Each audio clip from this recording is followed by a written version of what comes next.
le ministre de l'enseignement supérieur et le ministre de la formation professionnelle ñu def une visite conjointe à Matam. tout à fait si démarrage examen yi.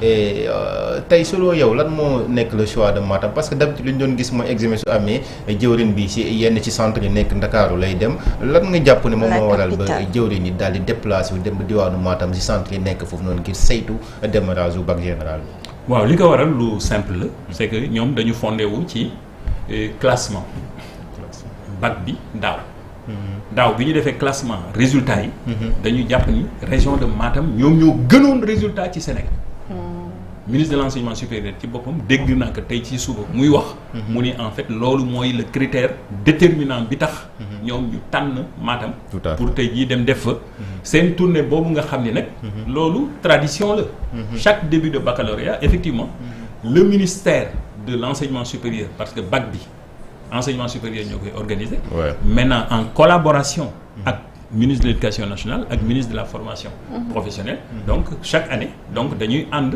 def tournée boobu ànd ci nag ak syndicats yi ànd ci également ak seen ay techniciens yi nga xam ne ñoom ñooy organiser cette tournée là est-ce que gënul woon aussi ñu koy def ca ndoxteelu début maanaam ci début d'année bi ñu mën a xam comme par exemple ni nga nee Matam parce que dañu defoon ay résultats yu mucc ayib ñu xool peut-être centre yi nga xamante ne ni seen résultat dafa faibloon ngir ñu gën leen mën a encourager wala ñu motiver leen ñu xool également ce qui ne va pas ñu jéem ko améliorer.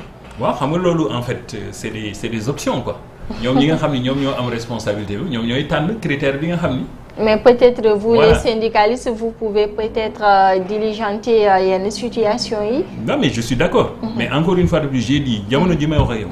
dañu jël ay matukaay yu bare. aujourd'hui fi mu nekk nii soo demee réew mi yëpp am na lu ñuy wax ay superviseurs. ñoo xam ni bokkuñu ak examinateurs yi nga xam ne dañuy dem ci centre yi di corriger déedéet. dañuy dem benn zone bu nekk. ñu positionner fa. benn superviseur boo xam ne su amee lu sooxe.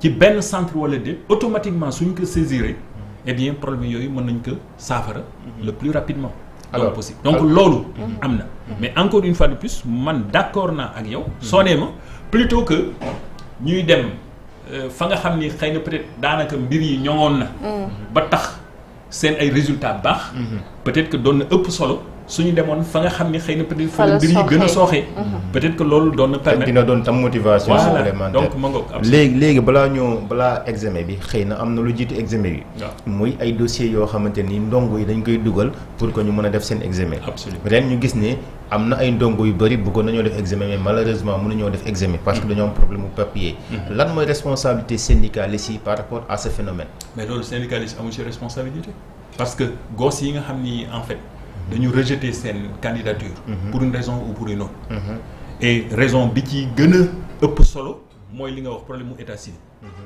loolu syndicaliste amu ci responsabilité. ça c'est justifié avec di def tey un travail de sensibilisation ci côté parents yi waaye itam def un travail de sensibilisation ci côté yenn ci par exemple yenn ci ay écoles yoo xamante ni dañoo frappé wu par forclusion parce que am na ci benn cours privé boo xamante ni amoon na problème forclusion loolu ba cas boobu ñëwoon na ba ci presse bi pour que ñu plaider à ce que ñu xool naka lañ mën a lijjante ak office du bac pour que ñu mën a ubbiwaat pour que ñoom ñu mën a dugal seen dossiers yi tey ji est-ce que tey ji syndicalistes yi waruñu woon di gën di sensibiliser nit ñi ci wàllum état civil naka la ñu war a mën a toppatee processus bi maanaam nañ koy dooree pour xale bi mën a def examen waaye tamit sensibiliser ñi nga xamante ne ñoom ñoo nekk di diriger école yi pour que ëllëg ñu mën a gën a encadrer parents ak ndongo yi pour que ñu mën a am cas de forclusion wala ñu am élève boo xamante ni xëy na dafay am problème papier.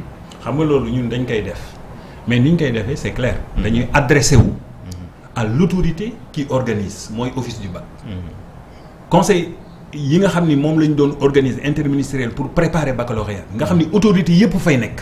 ñëpp ñi nga xam ni ñoom ñoo ŋànk organisation baccalauréat mais dañ fay poser problème yooyu problème mu état civil bare na ay xale yoo xam ni dans un premier temps dañu rejeté woon seen ay candidature mais suñu intervention moom moo tax ñu jël yeneen disposition yu permettre donc ñu dugal leen donc loolu mësuñu ko ñàkk def chaque année et man loolu dama ci sensible woon particulièrement parce que man sama taaw li ñuy wax bébé du bac la woon bébé du bac mooy ñi nga xam ne dañuy egg terminal ba pare jeune au point que waa office du bac dañuy soupçonner kii kat deful une scolarité bu régulière et soo amee ci bébé du bac yooyu dama ni soo amul taxawaay.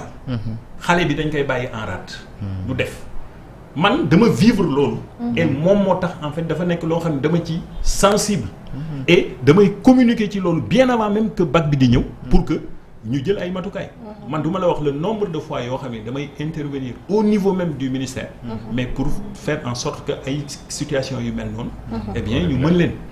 ñu mën leen rek. mi nga ko ci phénomène boobu parce que tamit en plus d'être un syndicaliste vous êtes parent comme ni nga ko waxee sànq mais dañu doon gis cette année ci wala sax ci at mu weesu mi grève bi nga xamante ne nii ñoom ñi nekk ci collectivité territoriales yi maanaam les travailleurs dañ ko doon def alors en tant que syndicaliste ngeen bañ a rek topp ci yenn revendications yi mais aussi ngeen revendiquer à ce que les deux ministères les trois ministères de l'enseignement supérieur de l'éducation nationale et des collectivités territoriales aussi ñu mën a travailler en étroite collaboration.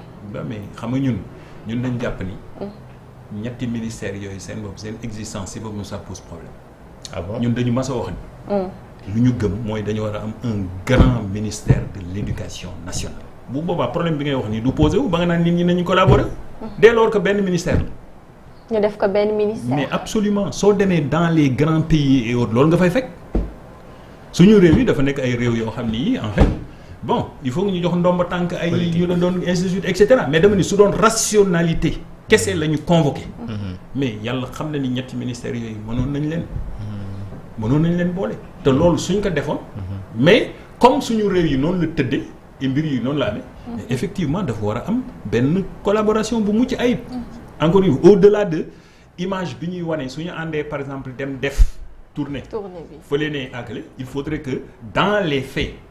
mais il nous revient que quelquefois day am ay genre concurrence. entre parce que kenn ku si nekk surtout pour des problèmes de budget et autres da ngay bëgg lii ñu loger que si sa budget wala institut et cetera. donc yooyu su doon dañu am benn grand ministère boobu problème yooyu dootuñu ko. et cette fois-ci le ministère des collectivités territoriales joué na ci un grand rôle bu fekkante ne aussi il s'agissait de pointer du doigt mën nañ ko ci pointer du doigt parce que gis nañ ne ces travailleurs fayuñu leen.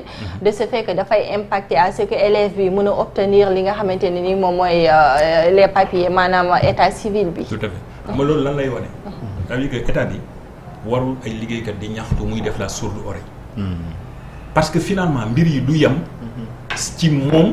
ak travailleurs yi ñaxtu. tout à fait élèves yi ngay wax noonu. ay victimes ba ci élèves yi. mais ay victimes lañ si. tout à fait voilà est-ce que combat entre ay mag. war na tax. xale bi nga xam ne tout tànk bi nga xam ne suñu responsabilité ñun ñëpp ñu jël ko. est-ce que loolu war na tax en réalité.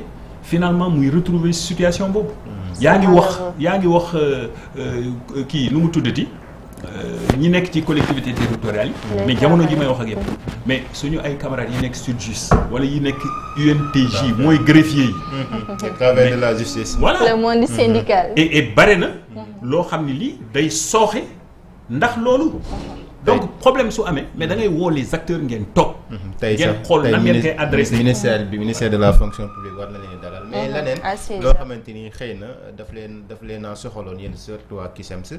parce que gisoon nañu secrétaire général bu CUSEMS bu Thiès mooy Ibrahima je sais pas Koumbassa. bi mu defoon benn sortie wax que ne le non paiement bi nga xamante ni amoon na ci avance du baccalauréat ñoom ñi ngi doon alerté fan la mujj est-ce que mujj nañ ñu fay avance yi nga xam ne moom moo nekk avance du baccalauréat. waaw ren quand même mbir yi tane na. il est vrai que am na ay épreuves yoo xam ne dañ leen doon anticiper mooy lu demee na par exemple éducation physique. booba effectivement nit ñi dem nañu ba pare te fekk kenn fayul woon loolu nag du woon yoon. parce que ñun ci conseil interministériel boobu ma lay wax noonu. waxoon nañu nguur gi ni que da ngay jël sa ay matukaay yépp pour que yow loo xam ne xam nga ni ci at mi forcément da nga koy organiser. candidats yeeg ñëpp xam nga ñu toll ñi nga xam ne ñooy def officier sur le terrain xam nga donc war nga conséquemment xam li mu lay coûter en termes de prise en charge nga débloquer très tôt pour que vraiment ñu bañ a jànkoonteel ak yenn difficultés yi mais dama ni par rapport ak année yi passé problème boobu ni mu doon tare nga xam ni examen bi sax dina démarrer lu yàgg te nit ñi duñu jot seen ay avance wala ñenn ñi dañuy obligé dem te fekk jotuñu seen avance ren quand même tane na. ren fay nañu avant examen yi. waaw ren tane na. super léegi peut-être xanaa Koura si vous le permettez ñu jàll ci beneen point boo xamante ni peut-être